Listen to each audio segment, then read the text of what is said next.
கனி தருகிற இடம் தான் என்னது? அடையாளம் அல்லது அடையாள சின்னம். எஃபிராத்தால பாரான்றது என்ன மீனிங்? கனி தருகிற. எத்துன்றது என்னது? அடையாளம், அடையாள சின்னம். இந்த எதுக்கு அடையாளம்? கனி தருகிற இடம் தான் என்னது?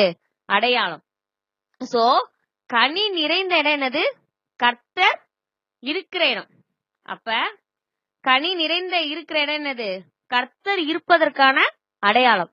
சோ இன்னைக்கு நீங்களும் நானும் எஃபிராத்தாவா இருந்தா என்னது? கர்த்தர் நம்மகிட்ட இருப்பதற்கு என்னது? அடையாளம். இன்னைக்கு நீங்களும் நானும் எப்பிராத்தாவா இருந்தா கர்த்தர் இன்னைக்கு நம்மள்ட்ட பிறந்திருக்காரு. சோ நம்ம எப்படி இருக்கணும்? கனி நிறைந்தவர்களா இருக்கணும். நீங்கள் நானும் நல்ல எப்பிராத்தாவா இருக்கணும். சரி, இதற்கு ஆதாரமா ஒரு வசனத்தை பார்க்கலாமா?